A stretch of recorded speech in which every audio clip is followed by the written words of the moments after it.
Саламатсыздарбы футбол көрөрмандары. Бул жумада Олимпиад Кыргыз профессионалдык премьер лигасынын 2-чи айланпасы старт алды. Анда 10-чу турдук беттештер 25 жана 26 май күндөрү болуп өттү. Кочкор Ата шаарында Нефчи Ошму командасын кабыл алса, 5 күнгөй аймагында талант алганы тосуп алды. Ал эми эртеси күнү бул турдун борбордук беттеши Бишкек шаарында Дордой Абдышата оюну менен коштолду. Ушул эле күнү Ош шаарында Алай Жалал Абадтын Мурас Юнайтеди менен кес келди. Олимпиад Кыргыз профессионалдык премьер лигасынын 10-чу турдук беттештерине назар салалы.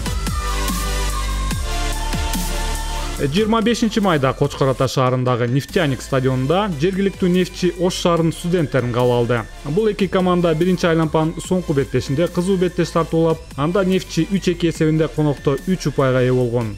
Бул беттеш да дароо эки команданын чабуулдары менен башталды. Сол буштан чыгарылган топ үй ээлеринин үстүнкү дарбаза мамысына тийип узаса, Нефчи Молдожунусовдун соккулары менен жооп берип жатты. Анын алыстан узатылган 2 соккусун Кыджаев кайтараганга жетишти. 18-мүнөттө коноктор эсепти ачышы керек эле. Бирок айпайынчада жалгыз калган Абдурахман Абдухаков таамай боло алган жок. Айтылуу футболдук макал мында да иштеди. Өз мүмкүнчүлүгүн пайдалана албай калган соң Ошму дарбазасын сактай алган жок. 41-мүнөттө Нефчинин көзүрлөрү Молдожунусов, Токтосунов үлгүлүү чабуул жасай алышты. Молдожунусов экинчи кабаттан Токтосуновго чыгат берсе, Дастанбек айпайынчада бомбардирлер тизмесинин сап башында экендигин далилдеп койду. Бул анын быйылкы сезондогу 6-чы голу. Экинчи бөлүктө Оштун командасы 50-мүнөттө эсепти теңеп кое алмак, бирок Өмүрбек Жораев таамай сокку узата албай калды.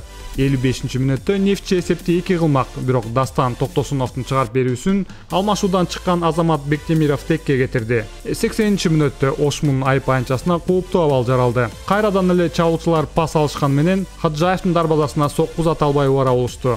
Кошумча берилген мүнөттөрдө Нуртай Абдураманов командасына 1 упай алып келмек, бирок Ахмедов 2 жолу тең топту кайтарууга жетишти. Ушул эле бурчтан чыгарып берүүдөн соң контур чабуулга жөнөгөн Мурат Якчиев бош калган дарбазага таамай боло алган жок. Акыркы мүмкүнчүлүк Антон Федюнинде эле. Анын 23 метр аралыктан узатылган соккусу дарбазанын үстүнөн кетти. Ошентип Нефчи бул беттеште да жеңишке жетишип 3 упайга ээ болду. Беттештин мыкты оюнчусу наамын татыктуу түрдө Дастанбек Токтосунов алды. Ушул эле күнү 5 күнгөй аймагында жергиликтүү талант командасы алганы кабыл алды. Таланттын биринчи айланпадагы Деми кайда кетти бейм, бул беттеште да ири эсепте жеңилүү ызасын тартып калды. Улуттук курама командага кайрадан чакырып алган Антон Землянухин дубль жасап, сезондогу голдорун 6-га жеткирди. Оюндун 4-мүнөтүндө эле эсеп сандары ачылды. Коргоочулардын орой катасынан улам, айпанчасында унутта калган Землянухин Коблактын дарбазасына таамай болду.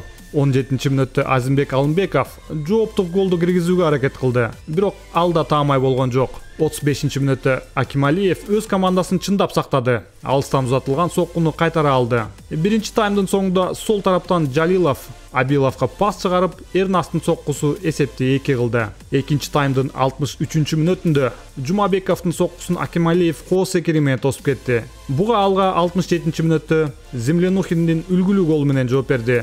Антон бул ирет баш менен голду киргизди. Нокдаунга түшкөн талант 4-чү голду өткөрүп алды. Жаны тынбаган Землянухин Азамат Өмүралиевге голдук пасты чыгарды.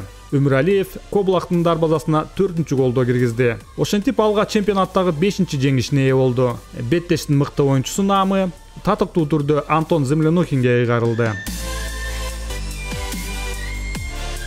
26 майда 10-чу турдун борбордук беттеши Бишкек шаарында өттү. Анда Дордой Кантын Абдышата командасын кабыл алды.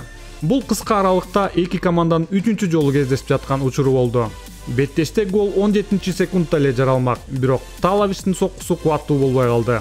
7-мүнөттө Тапаев баш менен узатылган соккусу Исламкуловдун дарбазасынан өйдө кетти.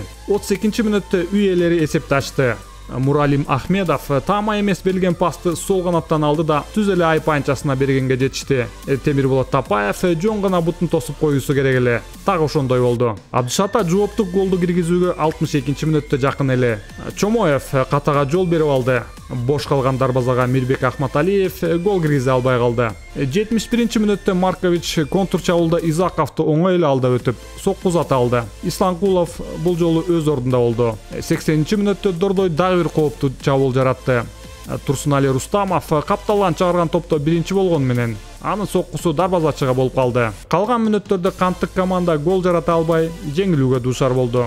Дордой бул күнү 3 упайга тете ойноду. Мыкты оюнчу деп Турсунали Рустамов аталды. Ош шаарында Алай Мурас Юнайтедти кабыл алды. Беттеш дароо чабуулдар менен коштолуп, Алериева алгачкы соккуну узатты. Тама эмес. 1 мүнөт өтпөй Рыскелди Артыкбаев Айпайынчанын ичинен соккуну узатты. Бир аз таамай болгон жок. Ошентип, биринчи таймда эсеп сандары ачылган жок. 0-0. Экинчи 45 мүнөт башталар замат Алай бурчтан чыгарып берүүгө ээ болду. Анда алыскы бурчта бош калган Жавахир Сахибов кубаттуу соккусу менен эсепти ачты. Павел Матяш жардам бере алган жок. Мурас канчалык чабуулга чыкпасын, бул күнү ийгилик жылмайбай койду. Бул беттеште жалгыз гол Алайга жеңишти алып келди. Сахибов беттештин мыкты оюнчусу наамына татыды. Бул турдун алкагында Кара-Балта Илбирс беттеши июнь айында өтөт. Бомбардирлер тизмесинде 2 оюнчу алга озду. Нефтчинин чабуулчусу Дастанбек Токтосунов жана Алганын оюнчусу Антон Землянухин 6 голдон киргизе алышты. Дордойдун чабуулчусу Данин Таловичте 5 гол бар. Турнирдик жадыбалда өзгөрүүлөр болду. Анда лидерлик сапка Бишкектин Алга командасы 20 упай менен алдыга чыкты. Экинчи орунда Нефтчи 19 упай менен, Абдышата жана Алай 18 упайлар менен 3-чү жана 4-чү орунга жайгашты. Дордой бул турдагы жеңиш менен 5-чи орунга көтөрүлдү. Калган командалар өз ордуларында калышты. 11-чи турдук оюндар 30-чу жана 31-чи май күндөрү старт алат. Анда Жалал-Абадта Мурас Юнайтед Нефтчи менен ойносо, Бишкекте Дордой талантты күтүп алат. 31 майда 3 беттеш өтүп, Абдышата Илбирсти Кант шаарында кабыл алат. Кара-Балта Алай менен өз үйүндө кес келсе, Ош шаарында Ошму Бишкектин Алга командасын кабыл алат. Бардык оюндар Бишкек убактысы боюнча 17:30 башталат. Эми кийинки тур кандай жаңы кызыктарды алып келет, ага сиздер менен чогуу жакынкы күндөрдө күбө болобуз. Кыргыз спортту менен чогуу болуңуздар, футбол өлкөнү бириктирет.